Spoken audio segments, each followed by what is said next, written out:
What's going on, everybody? This is Jerome Moore, host and creator of Deep Dish Conversations. And firstly, I want to say thank you for all love and support, and thank you for exploring the perspectives of social change with me on this platform. I want to encourage you all to like, subscribe, and follow us on YouTube and on your favorite podcast listen platform. And make sure you give us a 5-star rating if you're loving the Deep Dish Conversations. I appreciate all of the support again. I hope you all enjoy this episode.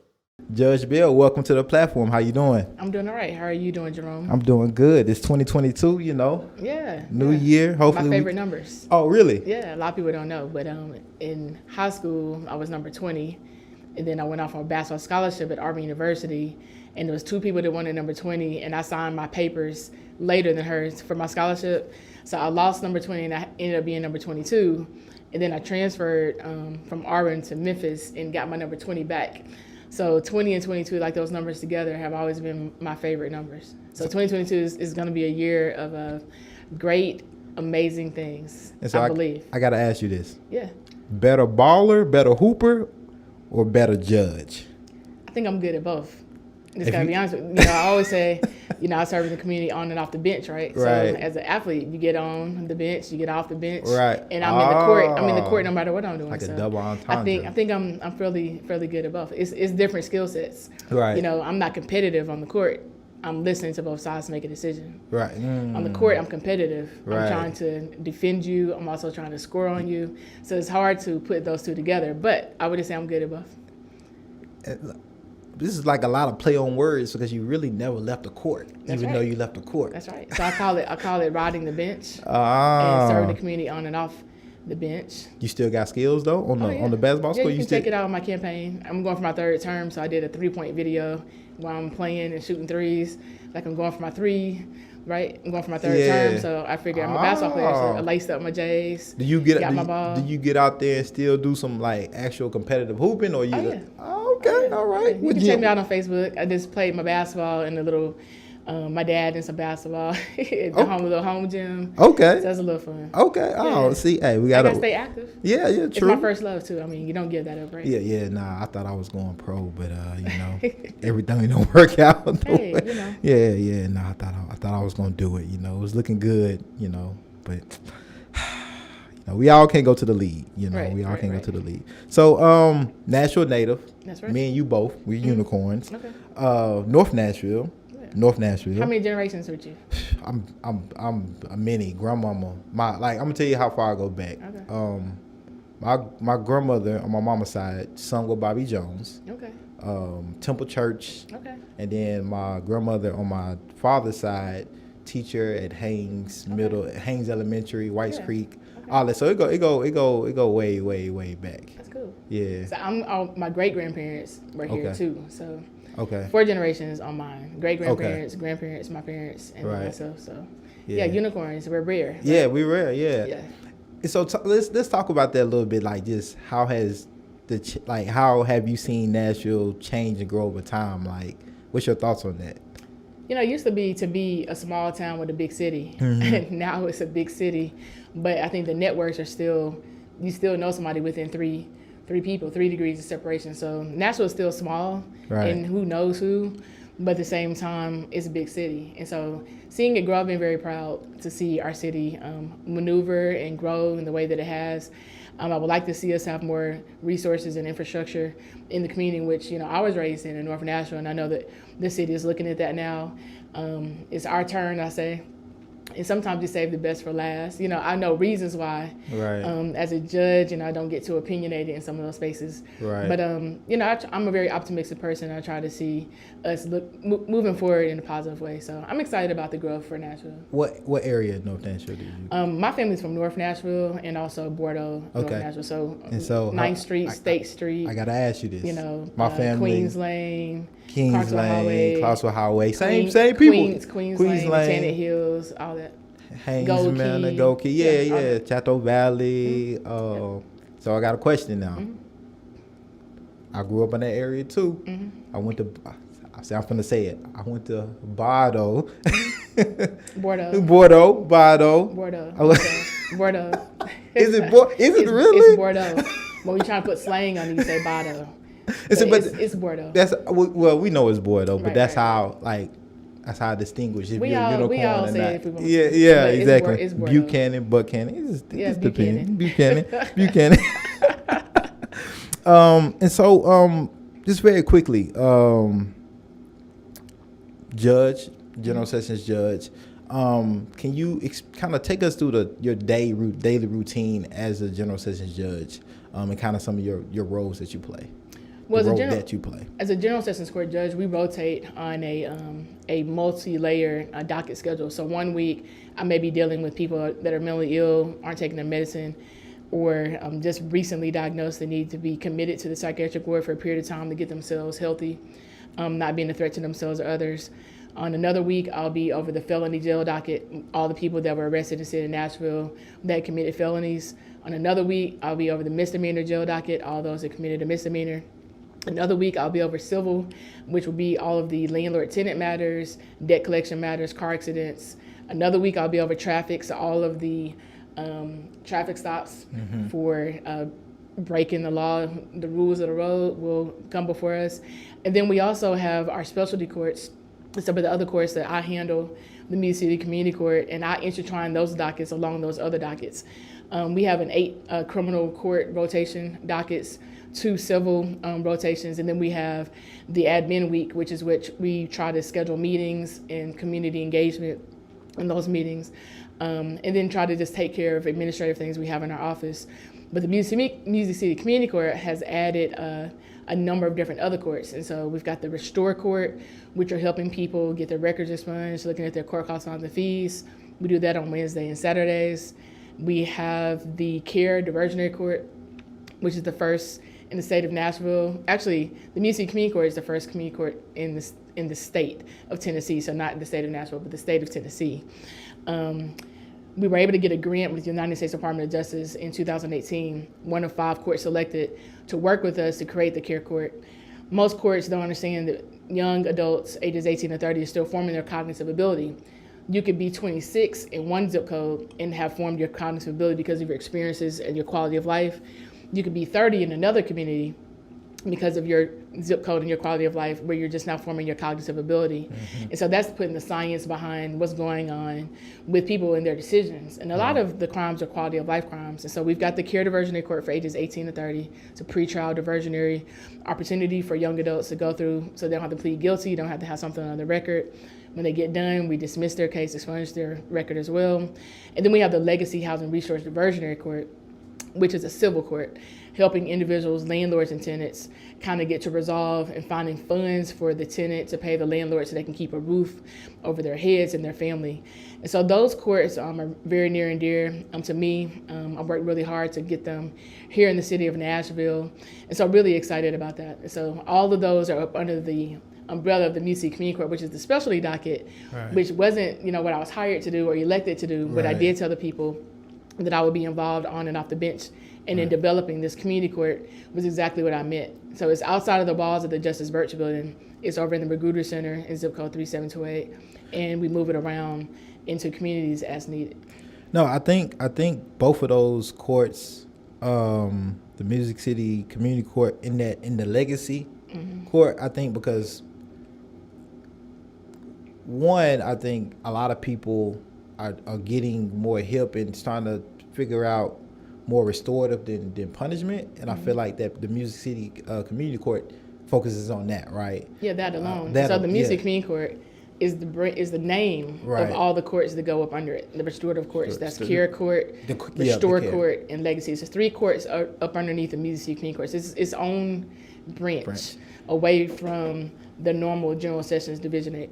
And so, do you think that in the future going forward, that we could have more judges can take more of a restorative approach? I think they are. Okay. In the city of Nashville. I think, I always brag on us for the city of Nashville. We have a recovery court that handles people that are dealing with drug addiction. And, those are diseases that we're trying to help. Right. We've got a mental health court that deals with the mental, health disparities and things that are going on. We've got a veterans court. We've got a sex trafficking court. So the city of Nashville, we even have a homeless court. So the city of Nashville, I do believe, is on the cutting edge all across the country of looking at restorative justice, and we've been doing that for better more of 20 years. So I think the community doesn't know about it unless they're in trouble. So if you're in trouble, then you know about these restorative justice courts. As marketing and getting the word out better would be, helpful for us as a body. And I know I've tried very hard to get the word out of different things that we're doing. But I would say that we're spot on. I think we have every court we can possibly have right now at this time in the city of Nashville. So we're spot on with everything. And I don't think it's a new concept. It's just we're in the state of Tennessee. And so sometimes it takes us a while to catch up to New York and some of the other states that have already started this type of restorative justice work.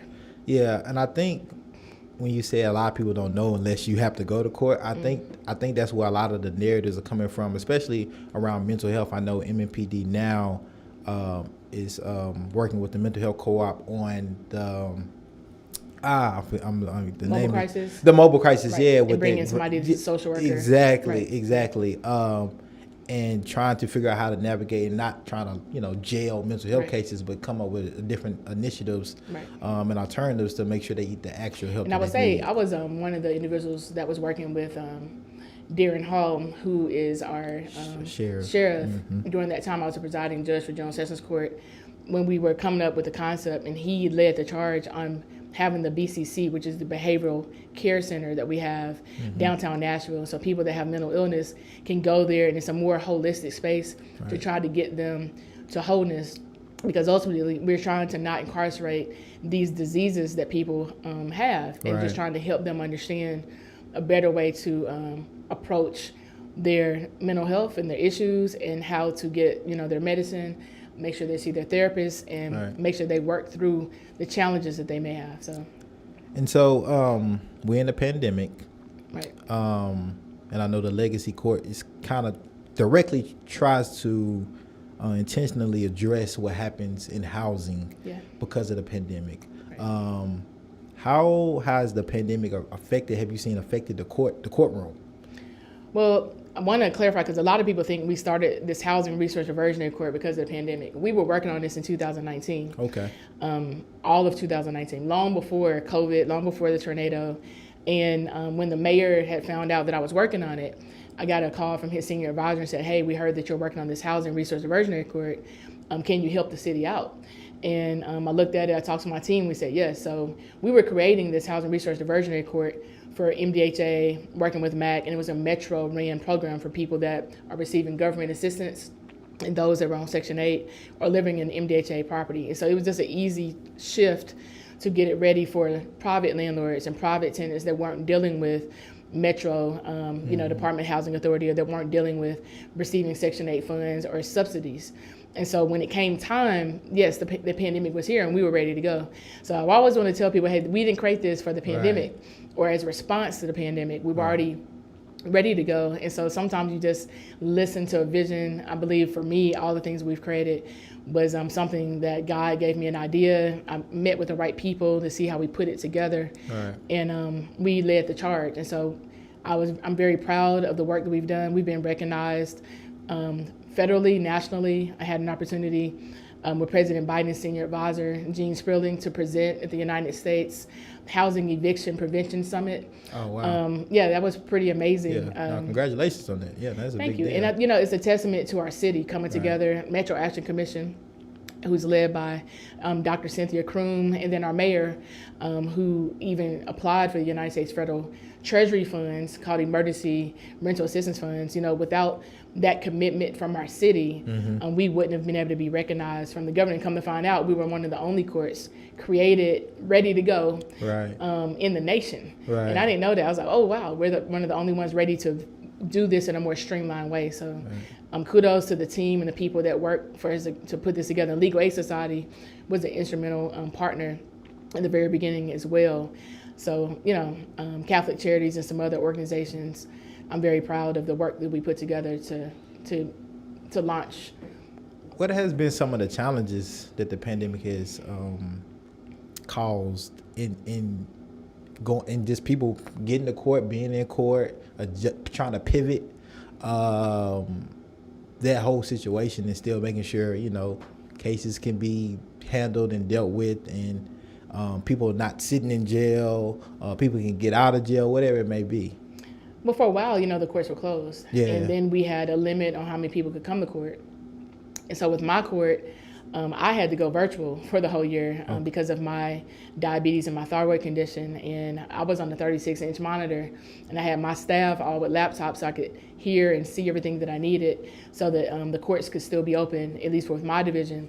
But I would say that our team did a great job, and we were able to create a virtual docket where we could have court, where people could be, in their car parked or at their home.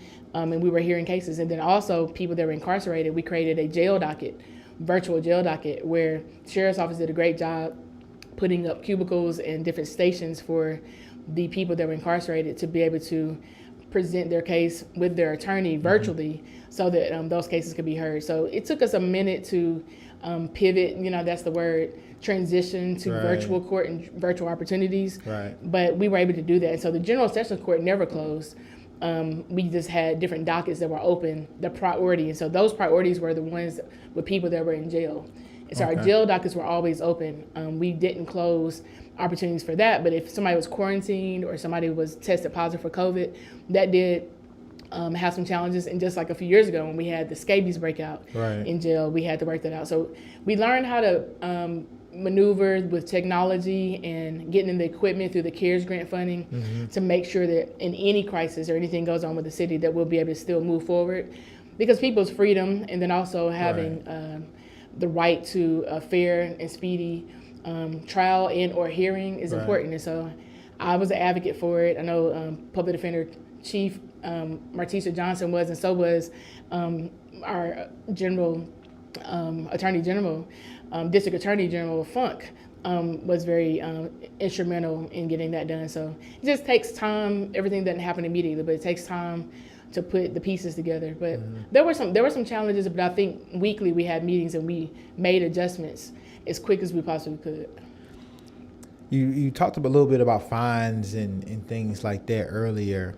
And one a big fine that a lot of people, a lot of the narratives that is happening right now in the community is cash bail reform, money bail reform. Many people don't agree with just placing a price on a body. And it seems like it benefits the poor and hurts the marginalized, which are either black folks or poor white folks. What are some alternatives that you can think about, or that you may even see kind of talks happening amongst the judges now to cash bail here in Nashville? Well, I would say about 6 years ago, we applied for a grant. And again, at the time, I was a presiding judge for General Sessions Court. And we looked at money bail, we looked at cash bail reform, and we worked to put together a pretrial process for nonviolent offenders. And for those that were violent offenders, looking at criteria to see whether or not they should have a bail or not, if they should have a cash bond or not. But we put together a pretrial in different levels, if they need to be supervised or not be supervised.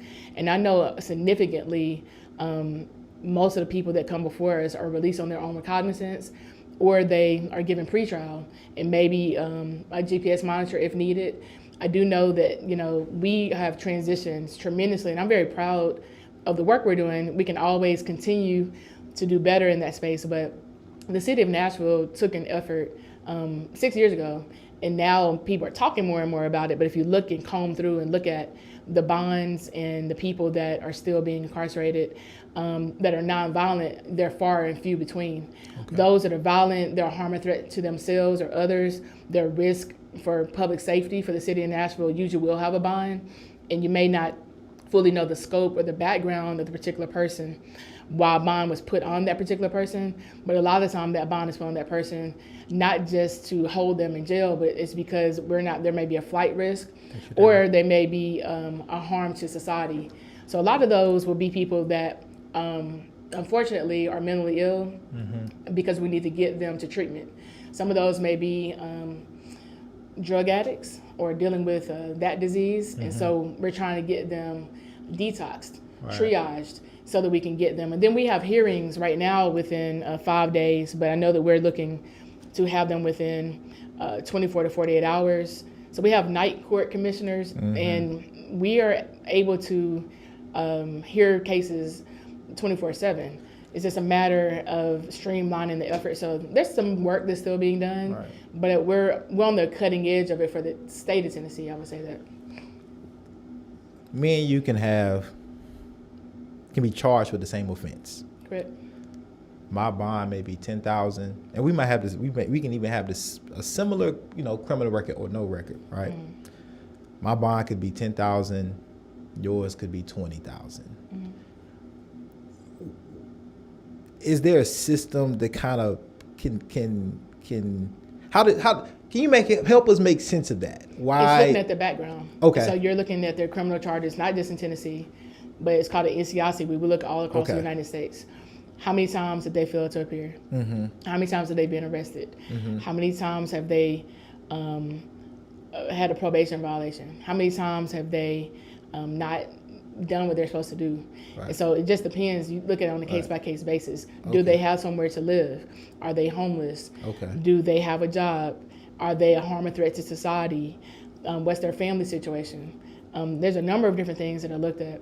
What's their ties to the community? And sometimes we have people on bond and they can pay for it. But their parents, the community will come and say, no, we want him to get the treatment. Right. So it's not so much the bond is set because of a person individually. There's a lot of things that go into looking at what's going on with this particular person.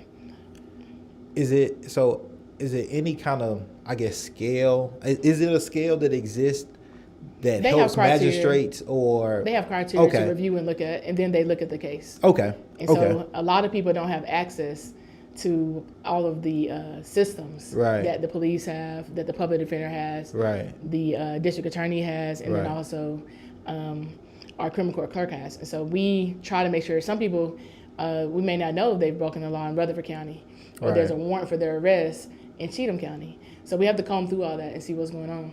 Okay. Going back to the virtual and just the courtroom itself, I participated in Court Watch before. I know that's a thing. I think the community, I think it's a great thing that the community can use, one, to hold judges accountable, and when it's times like this, when it's judicial elections, they can go back and have data. How did this judge perform? And everybody's going to view the justice system differently, right? But it's an opportunity for community and our right to be able to see what's going on, how our judges are performing, how they best serving the community. What are your thoughts on Court Watch as a judge, and kind of what it does for community and the information that it provides for the community? I think it's amazing. I think that we're open to the public. As long as you're not disrupting what's going on and you're there to watch. Some people take off of work or they're on vacation and they just want to see what's going on. Right. For some people, they really want to hold judges accountable. For some people, they just want to be entertained. For some people, they would just want to watch a case to see how it's transpiring. For some people, it's not really watching the judge, it's just watching the court process. How does the court itself run? Right. For some people, it's looking to see how the district attorney is giving offers and how they're treating people. Right. Sometimes it's looking at the criminal defense attorneys. Are they really representing the people, or are they being fair? Right. I believe the Court Watch is a phenomenal thing, and I think it's part of I think it's part of the constitutional right to be open to have access to see how our systems all work. You can go to the legislature and watch. You can go to any of the council meetings and watch. You can go to any of the mayor chamber meetings and watch. Right. You can go a little bit anywhere except for somebody's doctor's appointment. Right. To go watch what's going on. Right. You can't go to the jail per se, but you can sign up. You can go if you want to. Well, you can't just show up to the jail unless the person has said that you're somebody that can. But what I'm saying, if you want an inside look at jail, there's things you can do to get in there. No, the public can't get an inside look. I'm saying if they want to do something to break the law? Break the law to get in there. No. I'm talking about the stuff you can do to not break the law. But not to break the law. I want to keep it fair and straight up. Right. There's public access to everything that's going on with our system, the legislature, the executive branch, as well as the judicial branch.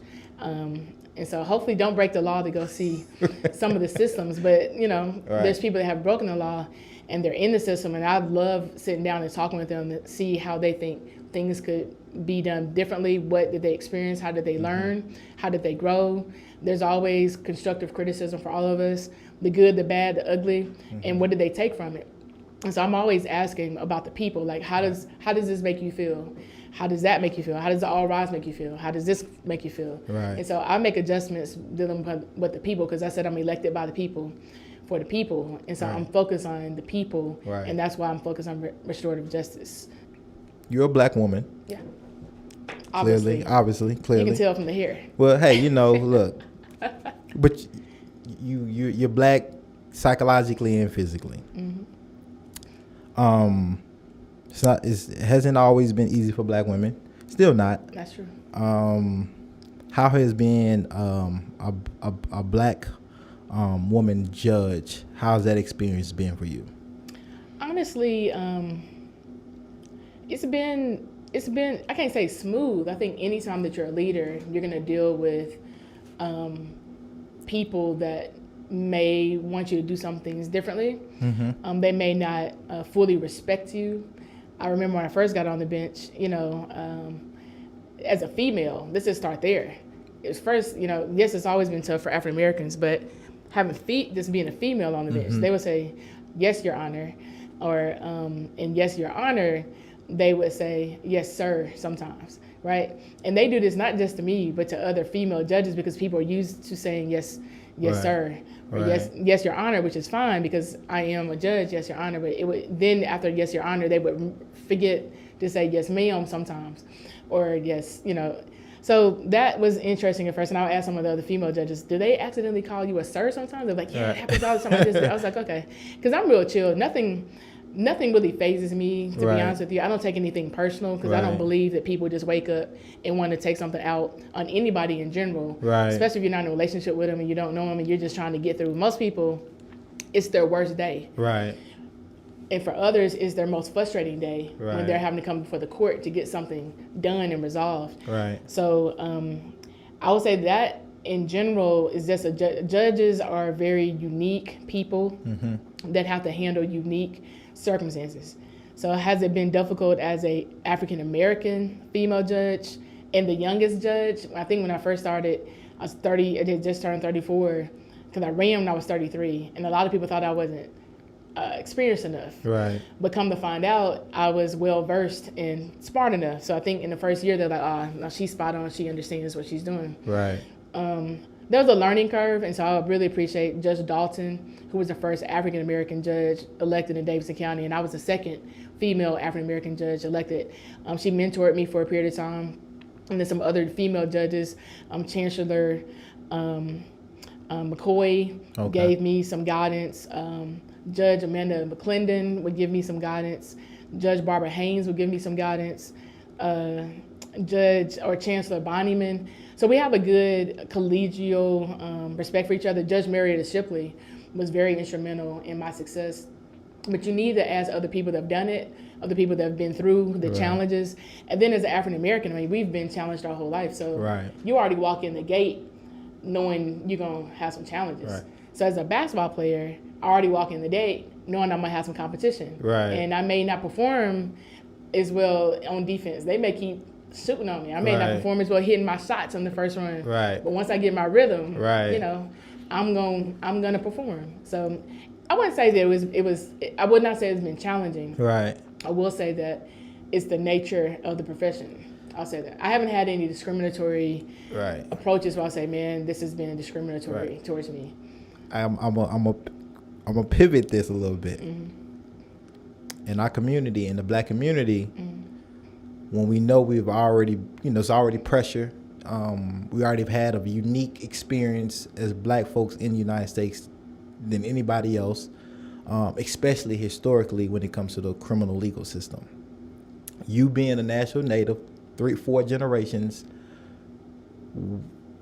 has it been tough navigating those two components, being from Nashville, being African American woman, knowing that I work in a system that historically has done black folks wrong. There's been disparities in this system.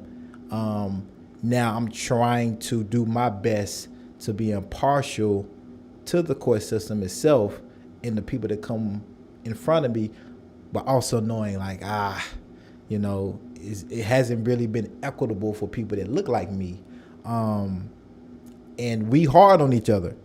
When I see Judge Bell, she look like me, she from the same city as me, I may be expecting Judge Bell, come on, like help me out, help a brother out, or, come on, give our community something maybe exclusive to us because of our history, because of our presence. Has that weighed on you? Have people brought that to you from the black community here in Nashville? Have those conversations come up?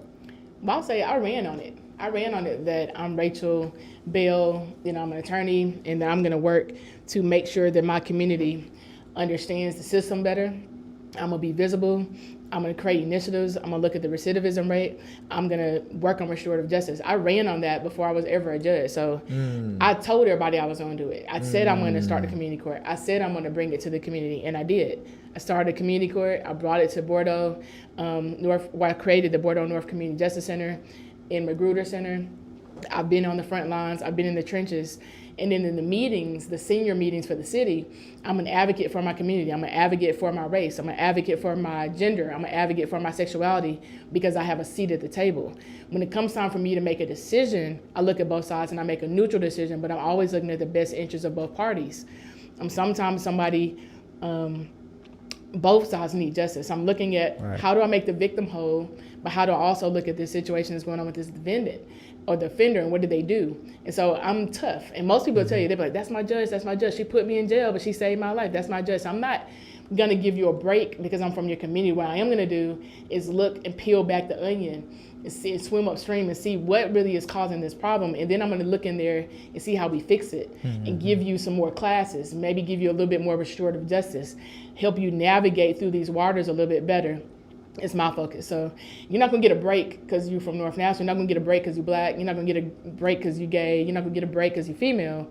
But I am going to take all of my experiences and look at what's going on with you and see what we can do to get you whole while still making sure that the victim is whole. So that's kind of how I handle it. And I believe most people feel like it's fair and it's just. And because I want both sides to feel whole. How did we get here? And then how do we fix it? Not today, but going forward. So that that's why I named the Housing Resource Diversion Court Legacy, so that your children's children and your community will have a better legacy. Not just you individually. We got to do this together. So I'm always looking at both sides.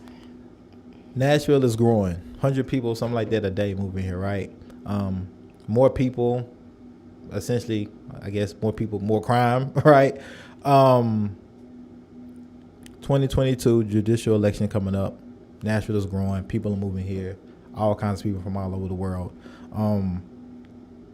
What does Judge Rachel Bell see as the future of the criminal legal system here in Nashville with the influx of growth? I think it's going to be more restorative. I know that we're looking at, there's different people come from all across, like you said, all around the world. The world is restorative.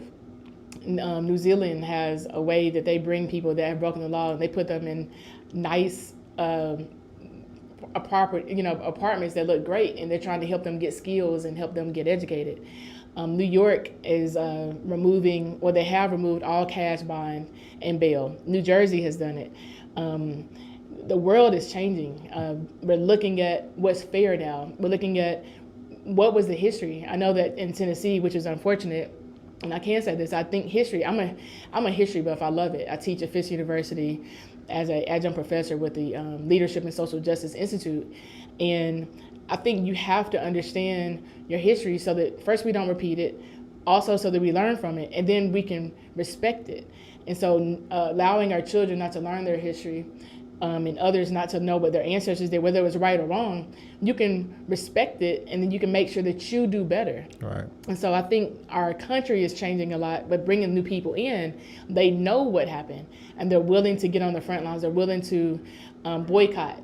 situations. They're willing to march for certain things. They're willing to picket and make sure that the leadership of the city is focused on the people. You know, like I said, I'm elected for the people, by the people. Right. I'm not focused on government and big business. I'm focused on what do we do to help marginalize and the least of these. And I believe the people that are moving here want to have a good life in Nashville, definitely.